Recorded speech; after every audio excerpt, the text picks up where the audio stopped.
আমরা প্রিভিয়াস ক্লাসে আলোচনা করেছিলাম সরল কোণ, প্রবৃদ্ধ কোণ আর বিপ্রদীপ কোণ। আজকের আমাদের আলোচনার বিষয় হচ্ছে সন্নিহিত কোণ।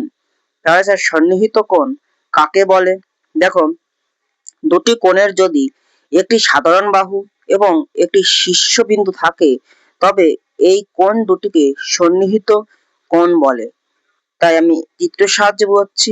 দেখো, এই যে দুটো কোণ অঙ্কন করলাম আমি, হ্যাঁ, দুটো কোণ মাঝখানে একসঙ্গে অঙ্কন করলাম, তাহলে এদের মাঝখানে যেটা দেখছো সেটা সাধারণ বাহু, তাই সেটা আমি চিহ্নিত করে দিচ্ছি।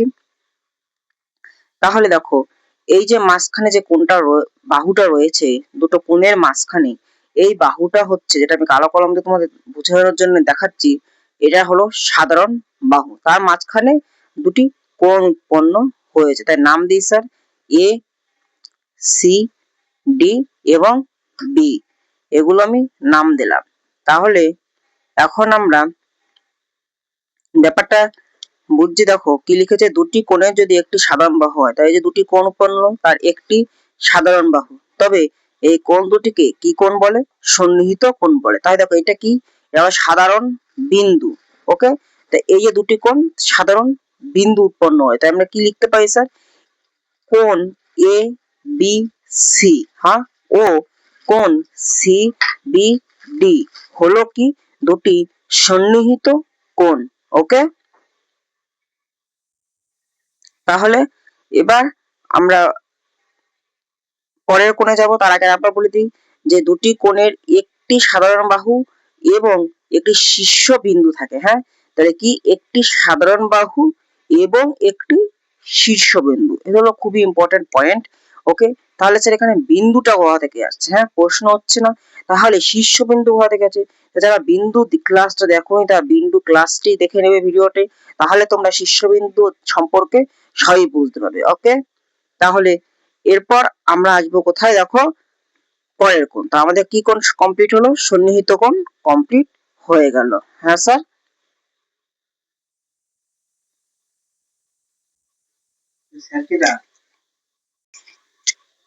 বলেছে দুটি কোণের ডিগ্রির পরিমাপ সমষ্টির সমকোণ 180 ডিগ্রি হয় তবে কোণ দুটি একটি অপরটির সন্নিহিত কোণ। তাহলে 180 ডিগ্রি, আর এখানে দেখা হয়েছে এক সমকোণ, তাহলে হলো কি 90 ডিগ্রি।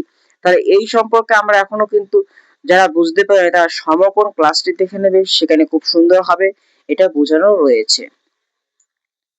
ওকে, তাহলে সমকোণ ক্লাসে পুরোটা দেখে নেবে, তারপর এটা তোমরা বুঝতে পারবে। এরপর আসছে যে চিত্র অঙ্কন করছি, যে দুটি কোণের ডিগ্রি পরিমাপের সমষ্টি দুই ক্ষমতা, কোণ এ বি সি ও কোণ বি এ বি ডি, এই দুটোকেও পরস্পর সম্পূরক কোণ। তাহলে দেখো, এই যে কোণ উৎপন্ন হলো, এই দুটোর যোগফল কত হতে হবে? যোগফল হতে হবে 180 ডিগ্রি। তাই এই একটা কোণ আর এই একটা কোণ, তবে 90 ডিগ্রি দিয়ে যদি বুঝে তাহলে সুবিধা হবে। তাই এখন হলো 180 ডিগ্রি হয়ে গেল। তাহলে এরপর আসছে, দেখো এদের কি বলো, দুটির সমষ্টি হতে হবে কত? 180 ডিগ্রি, তাহলে সেটা হবে সম্পূরক কোণ। তাহলে দেখো 180 ডিগ্রি কোণ মানে কত? 90 ডিগ্রি হতে হয়, সমকোণ হতে হয়, তাই সমকোণ যোগ করলে হয়ে যেত। আমি আগে সমকোণ দিয়ে সেটা বোঝানোর চেষ্টা করবো। দেখো, তাই আগে 90 ডিগ্রি অঙ্কন করবো দুটো, এই 90 ডিগ্রি আর 90 ডিগ্রি, এদের যোগফলের সমষ্টি কত? এদের সমষ্টি হলো 180 ডিগ্রি, অর্থাৎ সম্পূরক কোণ। এবার অপর কোণটি কি আছে? দেখো, পূরক কোণ। হ্যাঁ, তাই আগে সম্পূরক কোণটা কমপ্লিট হয়েছে। ওকে, এরপর আছে পূরক কোণ।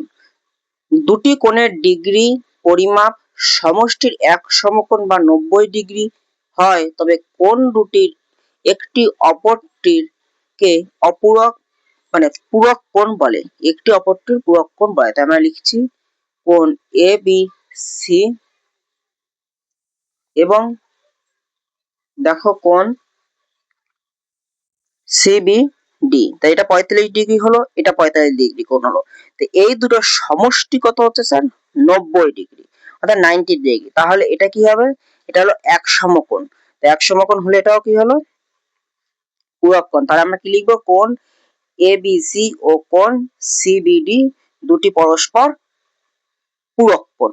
একে অপরের পূরক কোণ। এদের 45 ডিগ্রি 45 ডিগ্রি যোগ করার পর যে কি হলো? সমকোণ তৈরি হলো। তাই সেটাকে বলা হচ্ছে পূরক কোণ। ওকে? তাহলে দেখা হচ্ছে পরের ক্লাসে।